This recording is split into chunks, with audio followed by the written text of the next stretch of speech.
Yeah. Todd Monken. I'm liking how you thinking. Todd Monken, new Cleveland Browns head coach, is making major moves already, bringing on new coaches. Y'all saw the meeting with Shedeur Sanders. He said, I wanted you in Baltimore. We about to rock and roll. Not only is Todd Monken bringing on new coaches, Todd Monken is about to make changes all over this offensive line and with this wide receiver room that is a crock of dog. A crock of it. Todd Monken making moves. Judy. Your time is limited, my friend. We got to get into this article here. The Cleveland Browns looking to make a move at the wide receiver position. We got to get into it. Welcome to Keep the Vision. Make sure you like, comment, subscribe, share the channel, hit that bell notification, hype the video. Let's get right into things. Here it says the Cleveland Browns are one bold trade away from fixing their passing game. And this could include Judy. Here it says the Cleveland Browns desperately need some help for their wide receiver room. Judy has failed to prove that he can be the team's go-to guy, and there aren't any guarantees in the passing game right now besides rookie tight end Harold Fannin Jr. Cedric Tillman is talented but can't stay healthy, and Isaiah Bond was a mixed bag as an undrafted rookie.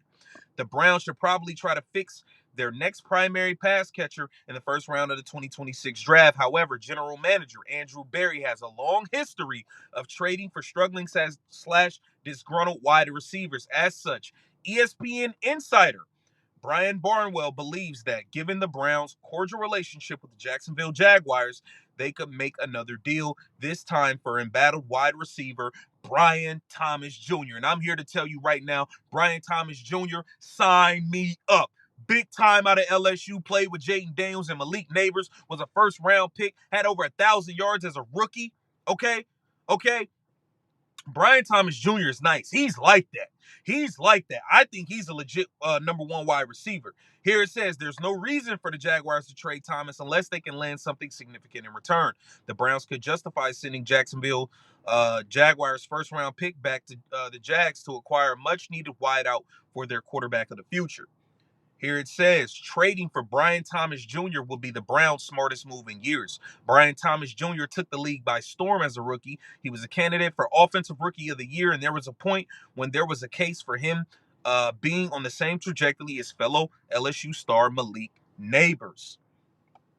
Then disaster struck. The Jaguars hired Shane Waldron as their pass game coordinator. Thomas became yet another one of his victims as he has a long history of hurting talented pass catchers. Thomas struggled with mental miscues and had some crucial drops. The Jaguars seemed to be more than willing to move on for him. They traded for Jacoby Myers and quickly became one of Trevor Lawrence's favorite targets down the stretch. Thomas seemed to lose his confidence, and a change of scenery might just be what the doctor ordered. Thomas has already proven what he can do. He's a perennial big play threat who can pile up yards after the catch in a heartbeat. As a rookie, he hauled in 87 catches on 133 targets for 1,200 yards and 10 touchdowns on 15 yards a catch. Sign me up for Brian Thomas Jr. with Shedeur Sanders. Let's pack up Judy and throw him out the window. Pack him up and throw him out. Pack him up, throw him out that window. Goodbye, Judy.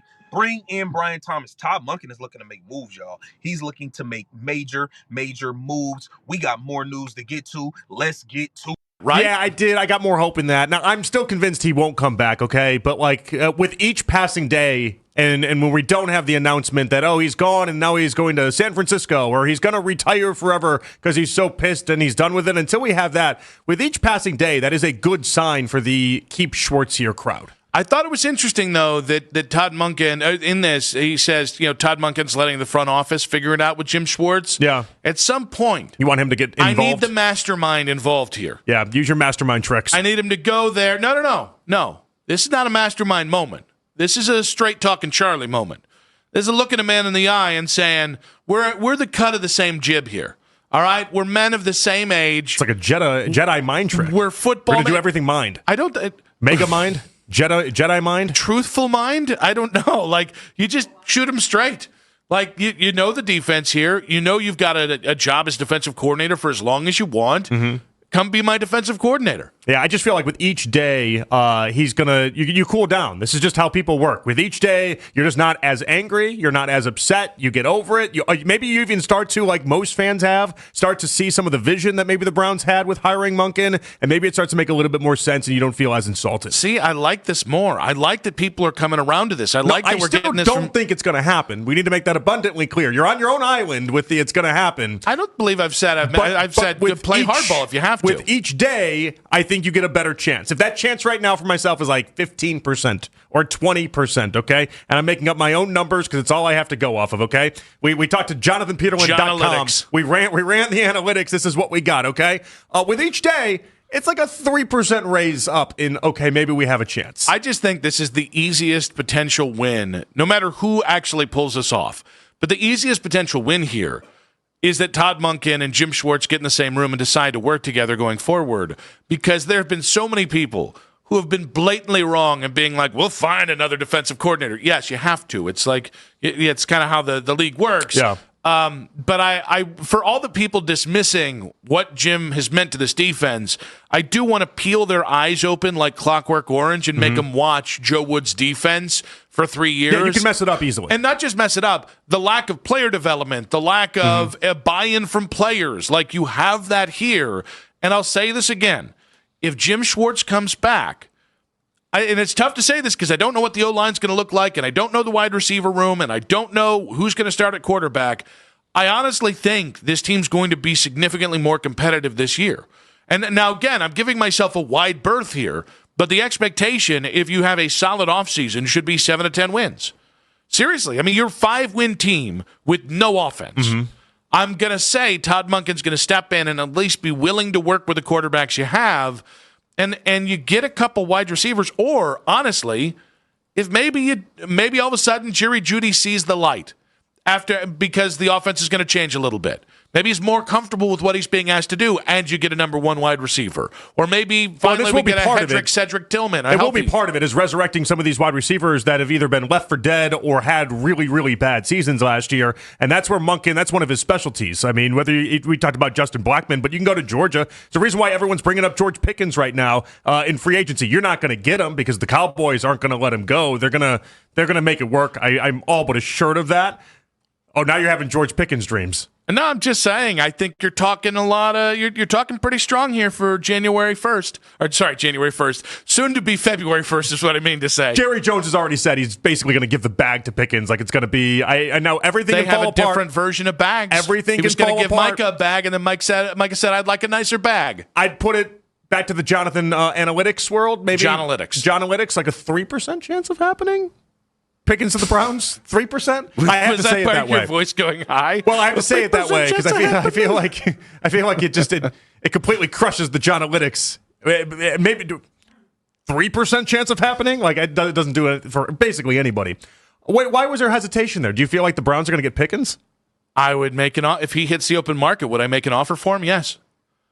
Yeah, George Pickens in this offense, I don't give a rat's ass about the person. No, it's 1,400 yards last year, guys. We got the history. That's the point. And the history works. Monken obviously loves Pickens. They have a relationship already built up. Like, if Pickens becomes clean. I did way too much this morning trying to figure out if the Cowboys were going to ever have a chance to even let him get away in a realistic standpoint. And it just, everyone that I read and everyone I discussed it with was like, it's not happening, but we've seen crazier things happen. Yeah, that's the best one on the market. I would say that's an instant upgrade, and people are going to say, "But he's crazy." Have you seen other wide receivers in the NFL? Oh yeah, I don't like crazy get in the way. Watch AJ. Listen, there are certain positions you just have to accept. Are the Browns ready? And wide receivers. Are they ready right now? If I was Andrew Berry, by the way, I think you have to be. But are you ready right now to go ahead and throw the bag towards George Pickens? Todd Monken is.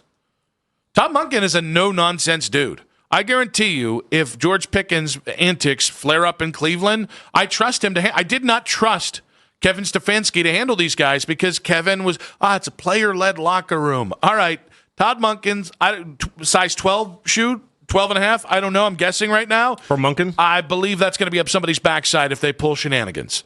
By the way, that's a heavy-handed way of saying it. I trust him to handle bigger personalities. He's a good coach. He's not a miracle worker, though. He made it work for 3 years with Lamar, who apparently is impossible to get along with. Well, until he didn't. Until it was obviously just a complete disaster at the end. And I imagine if they had won this year, I don't if know they that had we can been look a- at. I don't a know that we can look 10-win at team, as Lamar as a success story in the Monken story. That's crazy. That's crazy. The first 2 years, they were one of the best offenses from a on the board. personality standpoint is what we're discussing, not from a production standpoint. Well, from okay, a personality standpoint, one and the same. Because if they had been a no, number one Monken offense, himself said they failed as far as the relationship at the end. it doesn't mean but it doesn't mean it couldn't have been repaired if Steve Bisciotti didn't go in and blow up the team. I just don't think it's on the coach to rein everybody in and to make sure that everybody is a holier than thou type person and everyone gets along. Because I think I didn't say that. I just said I think it is the coach to check in and communicate. For sure, but there is only so much you can do. Like in some places, it obviously becomes a pattern. Like Tomlin with receivers, it became a pattern as to what was going on. They come there and then all of a sudden they lose their marbles. Whereas other situations, it's like there's only so much you can do. You can be great at communicating, and if the player's a space cadet, then the player's a space cadet. So on top of Jim Schwartz and maybe a little bit of hope, what was John Analytics at again? 15%?